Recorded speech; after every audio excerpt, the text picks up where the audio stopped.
et bienvenue à ce magazine spécial Journée internationale de la jeunesse. Chaque année, le monde célèbre la Journée internationale de la jeunesse, journée adoptée par l'Assemblée générale des Nations Unies depuis 1999 afin d'attirer l'attention sur les problèmes de la jeunesse, mais aussi de célébrer le potentiel des jeunes en tant que partenaires de la société.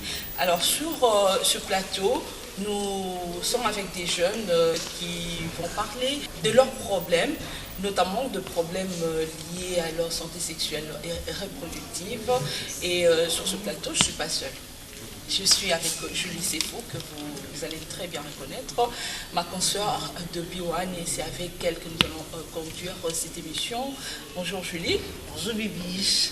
Voilà, et nous avons plusieurs invités, je vous ai dit, ce sont des jeunes, notamment Benjamin Saboué. Vous êtes le chargé de programme, n'est-ce pas, au sein de ce mouvement qui s'appelle Youth Sprint. C'est un mouvement nouvellement né, si on peut dire des choses comme ça, et vous allez nous parler de ce mouvement. Et à côté, c'est Laurentine. Bonjour oui. Laurentine. Bonjour Madame Bélich. Voilà. Alors, Julie. Alors, Président, on vous connaît d'Hommage, mouvement d'action des jeunes, mais tout à l'heure, Bibi, je parlais d'un nouveau mouvement. Ça change quoi par rapport aux problèmes des jeunes? Ok, merci beaucoup pour la question. En fait, Youth Sprint est une association des organisations des jeunes. Les jeunes ont décidé de se mettre ensemble.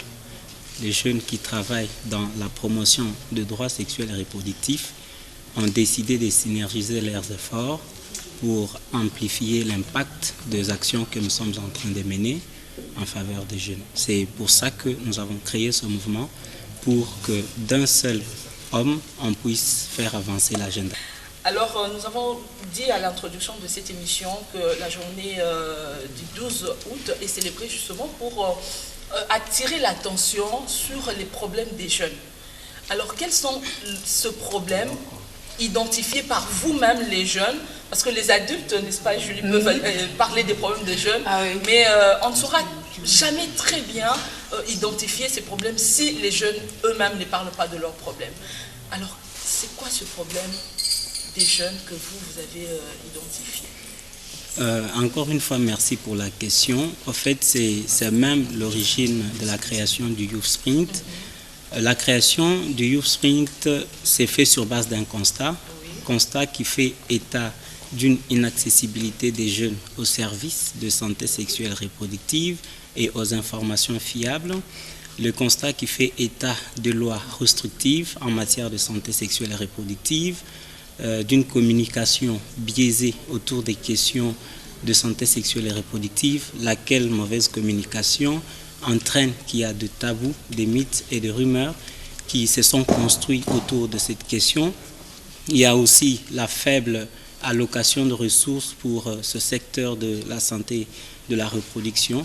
Alors, c'est tous ces tableaux sombres qui nous a poussés réellement à nous unir pour intensifier notamment les efforts afin de résoudre ces défis. Vous avez parlé de faible financement, n'est-ce pas, problèmes d'information, services, etc. Mais ce sont de problèmes qui sont pas seulement pour les jeunes, mais les adultes également. Mais où est-ce que les jeunes sont vraiment, si on peut dire, handicapés par rapport à tout ça? Oui, vous savez, madame, les problèmes, les droits sexuels reproductifs chez les adolescents et les jeunes sont différents des droits sexuels reproductifs chez les adultes. Pourquoi? Parce que la société a conçu que les jeunes n'ont pas droit à la sexualité. Du coup, ils n'ont aucun droit en matière de sexualité. Alors que pour l'adulte, la société comprend. Alors, ce qui fait que ces jeunes qui sont sexuellement actifs se voient dépourvus de tout droit d'accès aux services, d'accès à l'information. C'est ça qui a attiré notre attention. Il faut défendre la cause de cette jeunesse abandonnée qui est délaissée parce que la société pense qu'elle n'est pas sexuellement active. La société a conçu que les jeunes n'ont pas droit à la sexualité. Laurentine, qu'est-ce qu'on entend par jeune? En fait, dernièrement, on a parlé de savoir, on a eu une discussion pour savoir qui est vraiment un jeune. Surtout au Congo. Alors, on peut, c'est vrai qu'il n'y a pas vraiment une définition sur de la jeunesse, à part qu'on est en train d'emprunter les définitions dites par les Nations Unies, par l'Union africaine, utilisées par l'UNICEF et tout. Jeune, c'est une personne comprise qui est par rapport à l'âge, entre 15 et 35 ans. Mais si, comme dit Benjamin, la conception de cette jeunesse que la société est en train de concevoir, qu'ils n'ont pas ou qu'elles n'ont pas droit à la sexualité, on est en train de voir généralement les adolescents. Parce que là, on parle des adolescents et jeunes. Parce que déjà, pour une fille qui son corps se développe bientôt, à 13 ans, elle a ses menstrues. Donc, si elle n'a pas des informations sur la santé sexuelle et reproductive, elle peut aller entendre des informations ailleurs et elle sera curieuse. Je peux aller essayer. Mais si elle a des informations, ça pourra éviter quelque chose, ça pourra l'éviter de tomber dans les mal. Donc, on peut prendre même plus tôt, on peut vraiment reculer même à 13 ans. Ces jeunes adolescentes-là, elles ont droit également à l'information. Donc, on peut dire tout ça. Le jeune, on peut les définir par rapport à l'âge, par rapport à ses aptitudes, par rapport à la capacité de transformer, d'apporter des solutions à son environnement. Et voilà. Voilà, donc c'est comme ça qu'on peut se définir en tant que jeune. On a cet adage qui dit « si jeunesse savait ». Est-ce que l'ignorance, ça fait partie de caractéristiques de la jeunesse? En fait, tout ça, c'est la conséquence du carcan dans lequel on a mis la jeunesse. Oui. On lui a privé de toute information parce qu'on pense qu'en lui disant, on l'incite à l'acte, ce qui n'est pas vrai. En fait, le manque d'information, dans la plupart des cas, est le facteur qui conduit généralement les jeunes à prendre de mauvaises décisions et à tomber dans toutes les conséquences que nous décrions aujourd'hui. Et donc, il est plus que temps de sensibiliser la communauté à faire avancer cette conception et à comprendre que pour qu'une jeunesse vive sa sexualité de manière saine, il faut qu'elle soit informée afin de lui permettre de prendre de bonnes décisions. Les problèmes que les jeunes vivent, les défis auxquels ils sont confrontés en ce moment, c'est que les jeunes n'ont pas vraiment accès aux services de santé sexuelle et reproductive. Pourquoi ils en ont besoin? Bon, c'est un défi, c'est vrai, oui. Mais je pense que c'est tout, parce que c'est d'abord un besoin, n'est-ce pas, oui, d'avoir accès à ces services. Oui, en fait, je dirais que les droits sexuels, ce sont des droits humains, au même titre que le droit à la vie, Oui. à la sécurité, à l'éducation. À la paix. Ça veut dire que c'est un droit, c'est un acquis, c'est inaliénable. Oui. Toute personne a ce droit-là. C'est la société qui a compliqué les choses. La jeunesse, elle est sexuellement active. Ça, qu'on se le dise. Les jeunes sont sexuellement actifs. D'ailleurs, j'ai lu dans un bouquin qui disait que les jeunes font la sexualité plus que même les mariés. Bon, les non-mariés sont plus sexuellement actifs que les mariés. Donc, ça veut dire que c'est une réalité sociétale qu'on ne peut pas renier.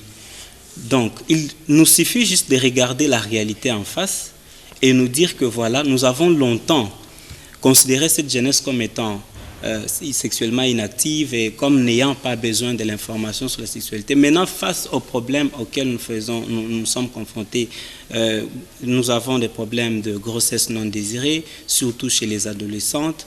Nous avons des problèmes des infections sexuellement transmissibles, avec le VIH en tête. Nous avons actuellement, en dehors de ça, il y a aussi des problèmes de mariage forcé, précoce, et tout ça.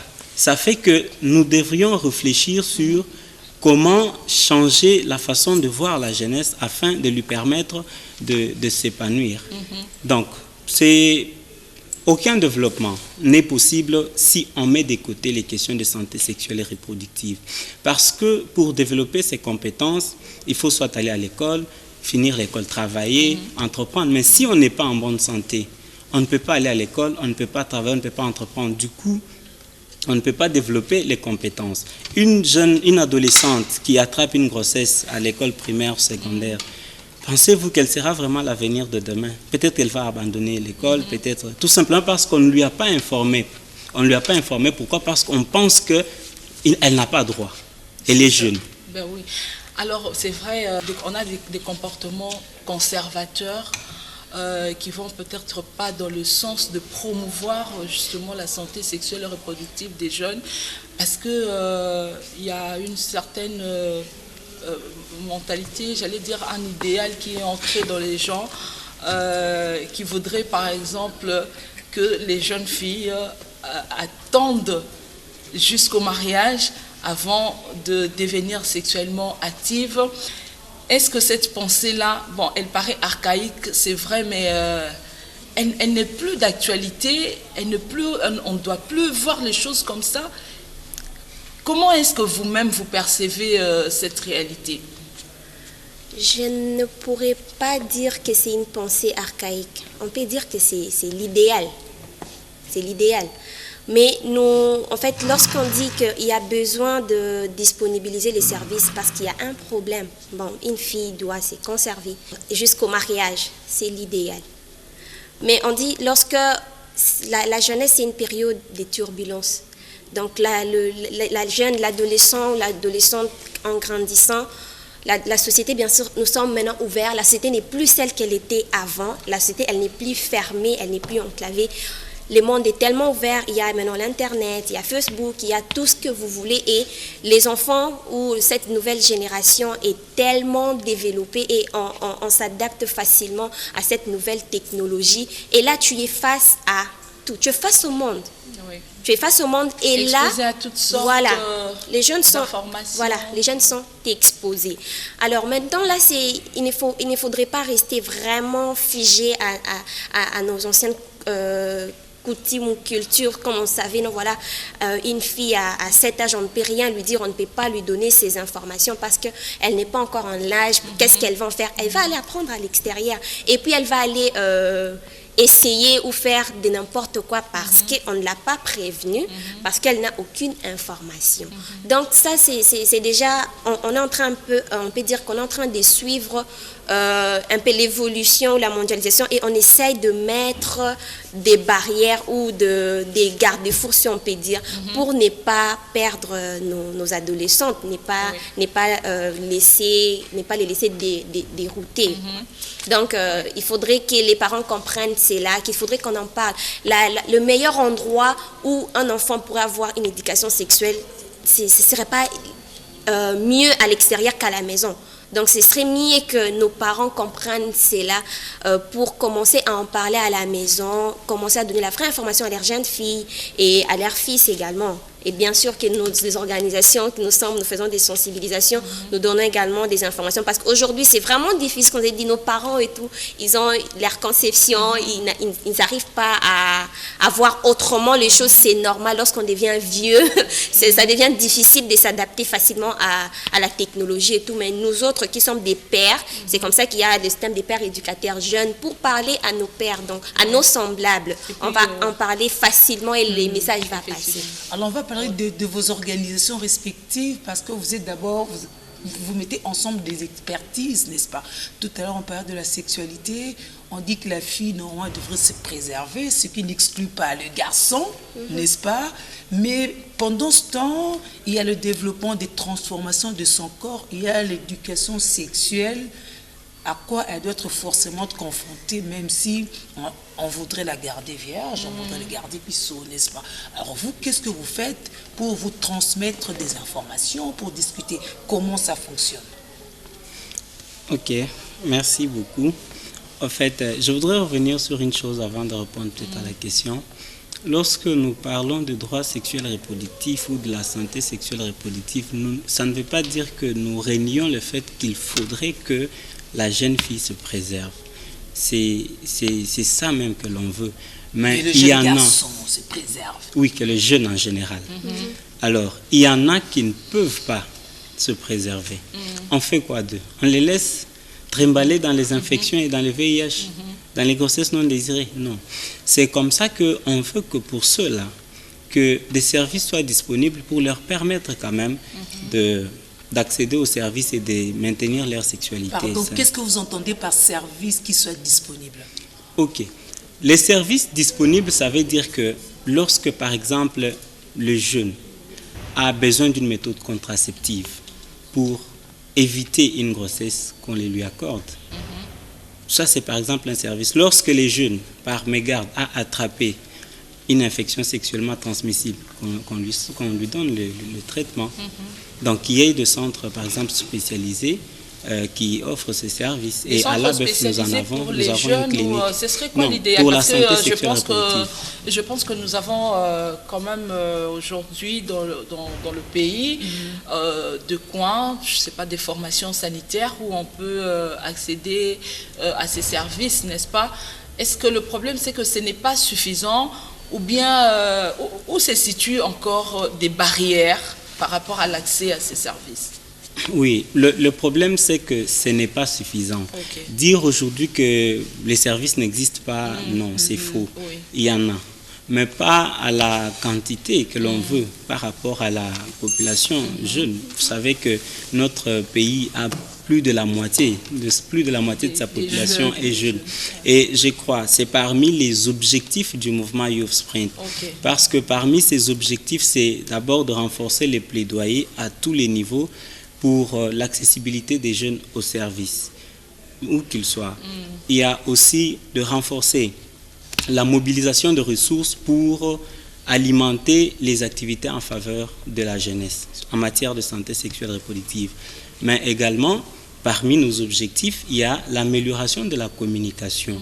C'est à cause d'une mauvaise communication autour de cette thématique qu'il y a beaucoup de mythes, beaucoup de rumeurs, beaucoup de fausses informations et qui ont même conduit la société à prendre une certaine position face aux questions sexuelles et reproductives des jeunes. Alors, parlons de la contraception, parce qu'on a même une loi qui autorise de parler de la contraception, autorise même les jeunes, en fait, on parle de toute personne en âge de procréer, d'accéder aux services. Alors, est-ce que c'est la loi qui n'est pas suffisamment vulgarisée? C'est un problème de mise en application de la loi, c'est un problème de la disponibilité même des contraceptifs par rapport aux adolescents. Quels sont les problèmes des jeunes par rapport à ça? Oui, en fait, les problèmes se situent à plusieurs niveaux. Oui. Le premier problème, c'est qu'il y a insuffisance de formations sanitaires qui soient capables d'offrir les méthodes contraceptives. La plupart ne se vendent pas dans les pharmacies et alors il faut des espaces bien spécifiques, par exemple des espaces des jeunes ou des formations sanitaires avec des prestataires qualifiés qui offrent les services. Et cette couverture-là sanitaire au niveau du pays pose encore problème. Et il y a un problème à ce niveau-là. L'autre problème, vous venez de le dire, c'est que la loi est promulguée, mais elle n'est pas vulgarisée. Ça veut dire que beaucoup ne savent pas encore. Il y a même des prestataires qui refusent, pensant qu'on peut m'arrêter, etc. Ça, c'est aussi un problème à ce niveau-là. L'autre problème, c'est que les jeunes, nous-mêmes, nous ne sommes pas informés. Parfois, on est dans le besoin, mais on ne sait pas tellement, c'est un sujet très tabou, on ne sait pas à qui c'est confié, et puis du coup, on décide de résoudre ça à notre façon, sans peut-être savoir les conséquences qui peuvent en découler. Il y a aussi un problème à ce niveau-là. Donc, les problèmes, il est multidimensionnel. Il faut donc que tous les partenaires et les gouvernements, chacun selon ce qu'il peut, puissent mettre la main à la pâte pour essayer de faire avancer l'agenda des jeunes en matière de santé sexuelle. Laurentine, en tant que femme, jeune fille, est-ce que tu arrives à parler facilement de ces questions, notamment questions de la contraception, de la santé sexuelle et reproductive autour de toi à la maison d'abord, à la famille, et parmi tes amis qui ne sont pas nécessairement des organisations, parce qu'avec les amis qui sont dans les organisations, c'est plus facile, ce sont des sujets que vous développez tous les jours, mais avec d'autres, à l'université par exemple, alors l'église, et comment est-ce qu'elles perçoivent ces questions? Parce que toi, tu es père éducateur, quand tu en parles, comment on te regarde? Est-ce qu'on dit, ben, cette fille, elle va trop loin dans ces genres de sujets, nous, on est gênés d'en parler. Comment ça se passe dans les milieux, surtout des filles? Oui, c'est parfois un gène, si je vais dire, quand les autres, chez les jeunes, ben, il faut te regarder. Mais bon, autour de moi, déjà, il y a des personnes qui savent que bon, toi, tu fais tes histoires là. Et surtout, dernièrement, dans mon église, on est en train de parler de l'abus et violence sexuelle. Donc l'église également en parle parce que ce sont des cas qui arrivent partout. Mais l'église également commence à prévenir, à faire des conférences, des moments de partage comme ça où on dit si tel cas arrivé, il faut dénoncer, il faut en parler. Et moi on me regarde, toi tu fais ça, non? Toi déjà quand je suis là, toi tu es dans vos histoires là et tout ça. Mais je peux dire que depuis que j'ai intégré mon organisation, je pense que j'ai la facilité d'en parler avec mes sœurs, avec mes amis d'ailleurs également. Donc, quand il faut parler de ça, je leur dis, ben, il faut appeler chaque chose par son nom. Parce que non, voilà, on veut parler de quelque chose qui concerne la sexualité, mais on essaye de mâcher un peu les mots entre nous. Moi, je dis, on est entre nous, on ne mâche pas les mots. Si tu veux me dire que non, voilà, je sais pas, je suis grosse ou je sais pas moi, il faut les dire. Donc, deux fois, il y a, je pense que déjà personnellement, voilà, des règles douloureuses, des sujets pareils où on a parfois du mal. Où je suis un homme, je suis visitée par des femmes de nuit. Ça, c'est la spiritualité. Ça devient la spiritualité. Mais les questions vraiment qui concernent son corps, sa sexualité, je pense que j'ai vraiment la facilité d'en parler. Présentement oui, c'est vrai. L'ancienne nous parle de la spiritualité, c'est vrai, mais c'est tout simplement parce qu'il arrive la communication, justement. Il y a un problème aussi de compréhension de la réalité. Parce que nous avons parfois, quand nous ne savons pas expliquer des problèmes, nous renvoyons à la spiritualité. Ben, imagine une fille qui n'a pas eu accès à la contraception dans sa jeunesse. Elle a attrapé plusieurs fois des grossesses parce qu'elle était encore jeune. Elle a dû avorter de manière clandestine, dangereuse. Elle a connu donc des avortements dangereux. Elle a même perdu peut-être la faculté de mettre au monde. Et le jour où elle s'est mariée, elle se rend compte qu'elle ne peut plus mettre au monde directement. C'est la spiritualité. C'est un oncle dans la famille qui l'a ensorcelée et voilà, la conséquence, c'est qu'elle ne sait plus mettre au monde. En fait, le problème de sexualité, quand on n'en parle pas, parfois, quand on vit les conséquences... et là, la personne va voir directement. Là, vous avez raison, parce que la personne va aller chercher des sorciers sans penser à tout ce qu'elle a eu à faire pendant sa jeunesse, à toutes ces mésaventures qu'elle a eu à faire et arriver. Elle est maintenant mariée, là, c'est officiel, c'est normal, tu dois avoir des enfants, tu dois fonder une famille et tu n'arrives pas à concevoir, et là c'est des sorciers, alors que ce sont des conséquences des actes posés bien plus tôt. Conséquences des actes posés, oui, on peut dire, mais conséquences également d'une certaine organisation, n'est-ce pas, de la société par rapport aux normes même. On en parle justement, Benjamin, tu as fait allusion à ça. Oui, en fait, ça a des conséquences dans la société, mais aussi il y a des causes dans la société qui en sont. Donc c'est un cercle vicieux. Un cercle vicieux. Ça veut dire que de la conception de la société par la jeunesse découlent ces conséquences-là. Et ces conséquences-là entraînent aussi une conséquence sur la société. Parce que quand une fille, une adolescente tombe enceinte dans un foyer, ça entraîne quand même certaines conséquences dans ce foyer-là. Donc, c'est un peu ça. C'est pourquoi les organisations des jeunes se sont mises ensemble pour débattre de ces questions et faire avancer l'agenda. Le mouvement Youth Sprint, comme je l'ai dit avant, c'est une association des organisations des jeunes œuvrant dans la promotion des droits sexuels et reproductifs. Il a été mis en place en mai dernier avec l'appui technique et financier de l'organisation internationale IPAS, sous le financement du projet, dans le cadre du projet Makoki à Moissy, qui sont en train de mettre en œuvre avec le financement de l'ambassade de Suède. Et donc, Comme je le disais, actuellement, le mouvement compte 9 organisations.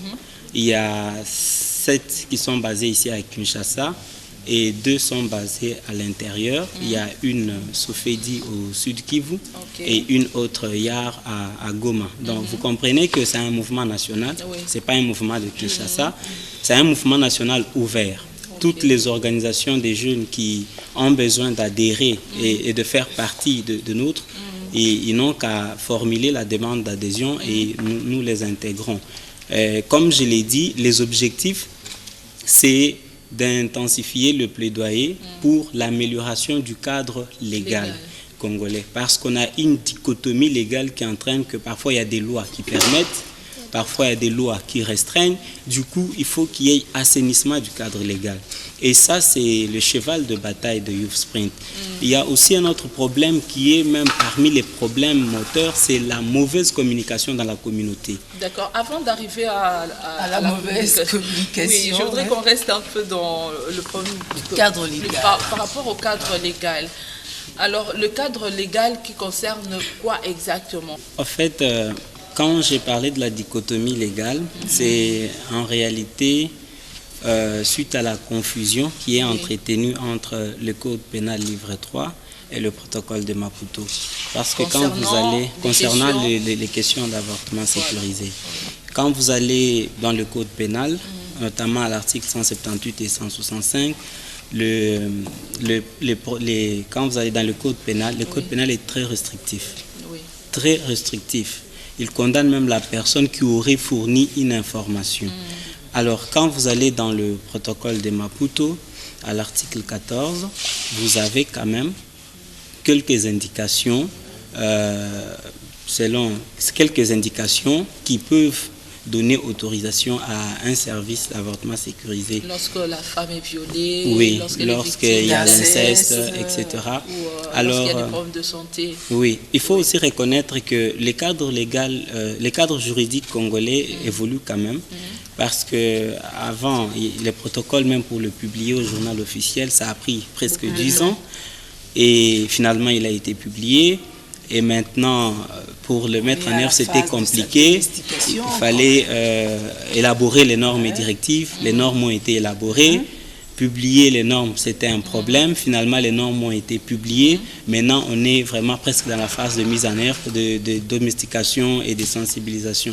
Ça veut dire que c'est un cadre qui est évolutif, mais je dirais que cette évolution est due à l'effort de tout le monde, les partenaires, la société civile, parfois le gouvernement aussi. Il y a de la bonne volonté là-bas qui fait que les choses avancent. Donc maintenant, ici, il y a nécessité que le législateur se saisisse de la question pour régler les conflits qu'il y a entre le code pénal et le protocole de Maputo. Ok, pour éviter... Oui, parce que devant deux lois qui se contredisent, devant deux lois qui se contredisent, les juges qui reçoivent la femme qui est dans cette situation-là, il prend la loi qui convient à sa conviction. Vous voyez, si c'est un juge qui est vraiment très conservateur, il prend le code pénal et puis il vous sanctionne. Si c'est un juge et puis il prend le protocole de Maputo. Donc tout ça, c'est une Alors, confusion. si tout ça est harmonisé, n'est-ce pas? Vous arrivez, vous obtenez gain de cause par rapport à ce plaidoyer. En quoi cela sera-t-il bénéfice pour les jeunes que vous êtes? Oui. Bénéfique. Oui, cela est bénéfique, d'autant plus que actuellement il y a une très grande proportion de jeunes filles qui font ces avortements de manière clandestine avec des outils non adaptés, ce qui entraîne beaucoup de conséquences sur leur vie, y compris la mort, la stérilité et tout ce que ça entraîne. Alors, vous comprenez que si jamais cette situation est réglée, les jeunes peuvent aussi aller dans les formations équipées, solliciter les services et les avoir en toute sécurité. Ça réduit le taux de mortalité, ça réduit même le pourcentage de complications liées aux avortements. Mais justement, ils auront dans des services sous conditions, parce que c'est pas ouvert, l'avortement. Il y a des conditions. Or, chez nous, la sexualité, c'est tellement juvénilisé qu'il faut aussi trouver des moyens pour restreindre le jeu, n'est-ce pas? Qu'est-ce qu'on fait de la contraception en amont? Parce qu'il est peut-être plus facile pour quelqu'un de ne pas tomber enceinte plutôt d'attendre de s'exposer au danger d'avortement clandestin. Oui. En fait, la contraception, c'est un meilleur moyen de prévenir même tout ça. Et cependant, comme nous l'avons sûrement évoqué, c'est un service qui n'est pas offert partout. C'est un service dont les jeunes n'ont pas la nette information. C'est un service, il peut être disponible dans votre communauté, mais tu ne sais pas où. Du coup, et généralement, les rapports sexuels dans les milieux des adolescents et jeunes, c'est non planifié. Ils se rencontrent seulement comme ça.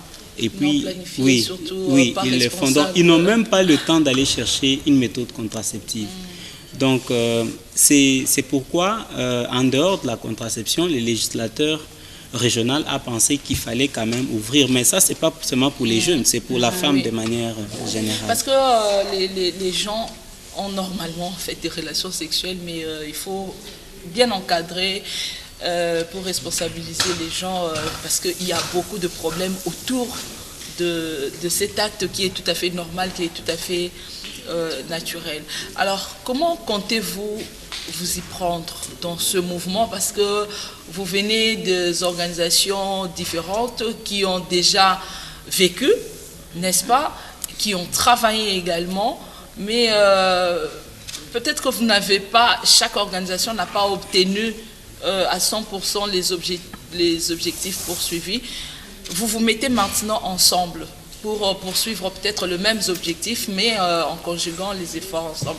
Comment vous comptez maintenant vous y prendre pour espérer un meilleur résultat? Oui, en fait, déjà, les mouvements, l'objectif ici, c'est de mettre toutes les expériences des différents jeunes ensemble pour construire quelque chose d'efficace, quelque chose qui n'a peut-être pas encore été construit et qui pourrait nous permettre à aller de l'avant dans la promotion des droits sexuels et reproductifs. Ça veut dire qu'on est conscient que nous sommes de mouvements de jeunes différents, mais on est conscient que dans nos différents mouvements de jeunes, les mouvements de jeunes sont un cadre d'éducation, de formation, de renforcement des capacités. La formation que celui de Afriane, celui de Cogette, celui de MASH a eu, moi je ne l'ai pas eu. Alors si on peut se mettre ensemble, partager toutes ces expériences, toute cette intelligence pour construire quelque chose d'efficace, et surtout qu'on dit qu'ensemble nous sommes forts, ça pourrait intensifier la lutte. D'accord.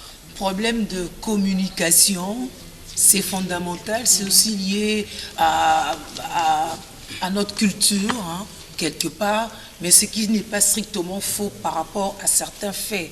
Quand on parle parfois de la contraception qui serait à la base de certaines conséquences néfastes sur certaines dames, parce que justement, il faut choisir des méthodes qu'il faut. Donc, c'est tout ça qu'il faut mettre ensemble pour corriger ce qu'il y a à corriger. On parle de la spiritualité, Laurent dit tout à l'heure, il y a beaucoup de problèmes de communication aussi entre père et fils, mère et fille, en famille, à l'église, tout ça.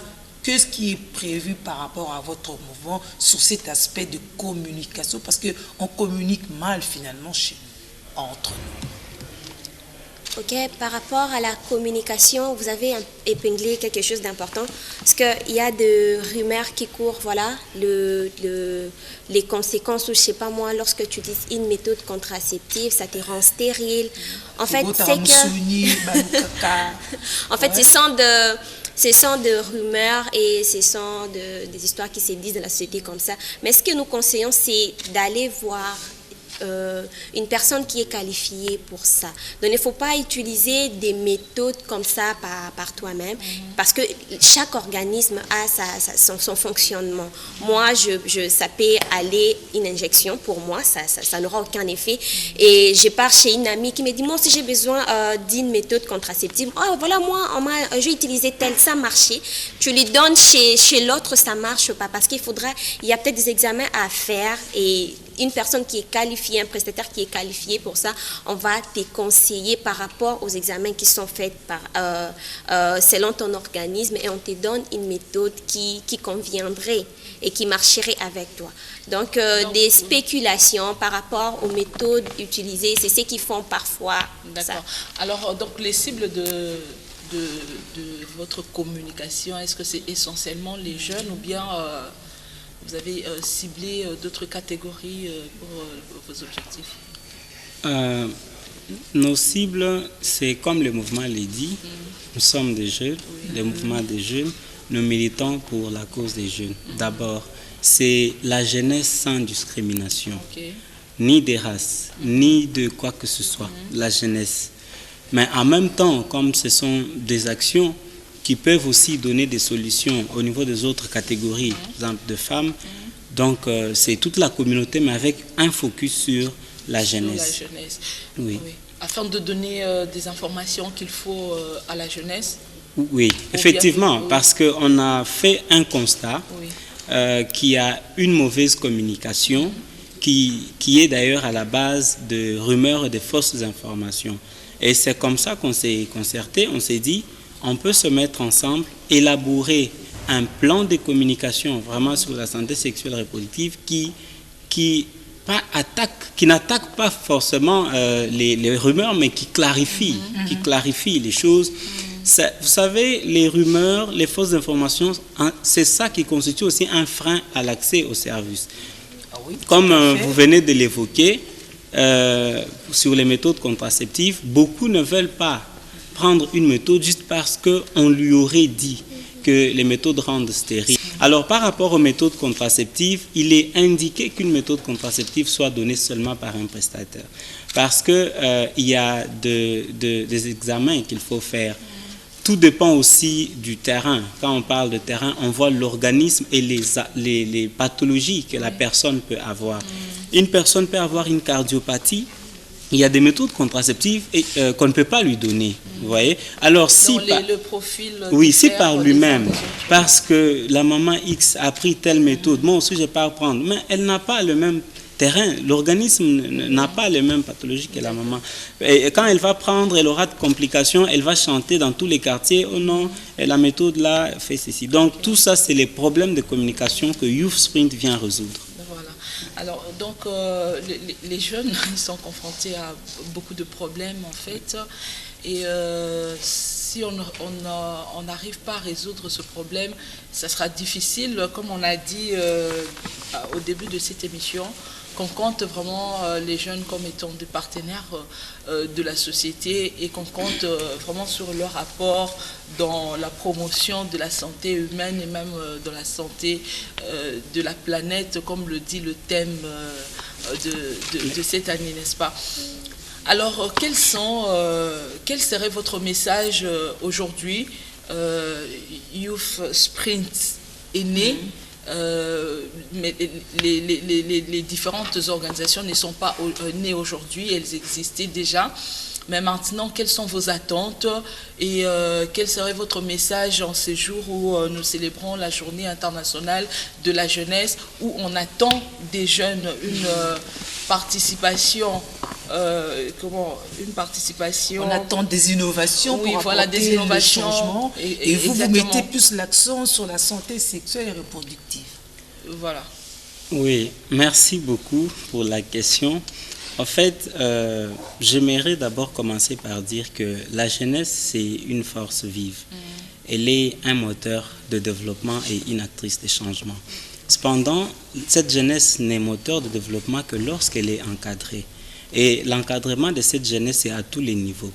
Cependant, le mouvement Youth Sprint œuvrant, parce que nous œuvrons dans la santé sexuelle, dans la promotion des droits sexuels et reproductifs, c'est pourquoi nous prenons l'aspect droits sexuels et reproductifs, sinon l'encadrement de la jeunesse doit être holistique.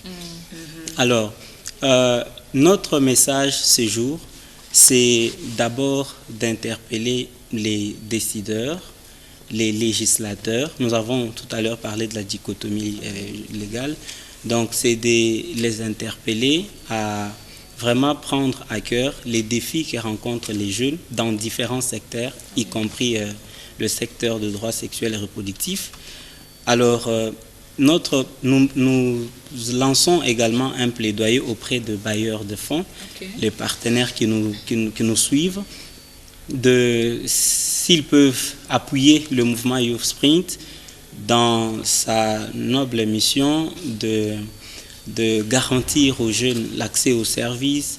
Bon, garantir peut-être c'est très fort, mais de contribuer à l'amélioration de l'accès de services des jeunes à partir de tous les axes et objectifs que nous avons donnés ici. Donc c'est un peu ça le message, mais aussi par cette émission, nous avons sensibilisé les jeunes. Ceux qui nous ont suivis ont sûrement compris qu'il y a des défis qu'il faut relever, mais aussi ils ont sûrement pu bénéficier quelque chose sur la santé sexuelle. Et puis bon, beaucoup de jeunes se retrouvent, c'est sûr, et puis ils se disent, ben voilà, moi je me retrouve dans telle situation, dans tel point exactement, et je suis dans ce genre de besoin justement, mais je ne sais pas vers qui me tourner, je ne sais pas à qui m'adresser. Ok, pour l'instant, oui, pour l'instant, je peux plutôt partager les contacts de la clinique, de l'association pour les bien-être familial et naissance désirable, parce que nous avons une clinique qui offre les services vraiment gratuitement, les services de santé sexuelle et reproductive. Donc, ils peuvent nous contacter par le 081 69 44 130. Alors, la plus vulnérable dans ce contexte, c'est la femme en général, mais c'est la jeune fille, l'adolescente. C'est quoi l'adresse d'une jeune fille qui est Laurentine aujourd'hui, en cette journée de la jeunesse, parce qu'on doit compter aussi avec la jeune fille pour apporter des solutions au changement justement que la République démocratique du Congo attend, n'est-ce pas? Et c'est quoi le lien avec Makoki à Mwasi, parce qu'on n'en a pas parlé. Mwasi Yango Azana Nini, sur quoi elle peut s'appuyer pour qu'elle aussi puisse apporter ce qui est sienne. Alors, Makoki à Mwasi, on ne peut parler des Makoki à Mwasi si cette fille n'est pas instruite. Donc, c'est une fille qui est instruite et c'est sur elle qu'on peut compter et dire qu'elle peut apporter un changement demain. Donc, il faudrait qu'on mette vraiment une action sur l'instruction de la jeune fille, qu'on l'encadre sur tous les points comme Benjamin l'a dit, sur l'éducation, l'environnement, sa santé sexuelle et reproductive et la santé en général. Une fille qui n'est pas en bonne santé, elle ne va rien réaliser. Donc, il faudrait vraiment commencer à la base, encadrer cette jeune fille et compter sur elle pour apporter les changements demain. Je suis femme, nazana makoki, yako bongo la mboka, nazana makoki, yako prendre des décisions, nazana makoki, yako apporter les changements dans mon environnement, nazana makoki, yako apporter des solutions. Si je suis bien encadrée, si je suis consciente de mes responsabilités et si je suis consciente également que je peux créer quelque chose. Donc, il y a une certaine responsabilité personnelle de la jeune fille qui doit être consciente qu'elle a un cerveau unique et qu'elle peut apporter quelque chose d'unique également dans son environnement. Est-ce qu'on peut ajouter encore quelque chose après ce que Laurentine a dit? Je pense qu'elle a bien cerné la situation même de la jeune fille. Et je pense que Laurentine a tout dit. On veut que les jeunes participent à la construction, au développement, au changement de la planète, de la société, surtout que les jeunes apportent des innovations pour la santé humaine, n'est-ce pas? Comme le dit le thème, la santé humaine et la santé de la planète. Et donc, Makoki à Mwasi, c'est tout ce qui est comme outil, renforcement des capacités qu'on donne à la femme, à la jeune fille, pour pouvoir jouer ce rôle, jouer cette partition dans le changement de notre société en bien sûr. Vous avez votre place, chers jeunes, parce que le pays compte sur vous. Et il faut se mettre ensemble, il faut une synergie d'expérience, d'efforts pour pouvoir transformer ce monde partant de notre propre santé parce qu'elle est fondamentale. On l'a démontré, sinon vous souhaitez des fructueuses réflexions à vous les jeunes à l'occasion de votre journée justement. Voilà, merci Julie, merci Benjamin, merci Laurentine, merci à tous. Laurentine et Benjamin ont pris la parole au nom de toutes ces organisations qui sont réunies dans Youth Sprint. Encore merci de nous avoir suivis. Nous vous fixons rendez-vous pour un autre numéro spécial, n'est-ce pas? Et j'espère que nous aurons encore l'occasion de recevoir les jeunes pour continuer à discuter avec des jeunes sur leurs problèmes et afin d'attirer l'attention, non pas seulement attirer l'attention, mais plus de solutions à ce problème, à ces différents problèmes des jeunes. Merci, portez-vous bien sur vous. Au revoir.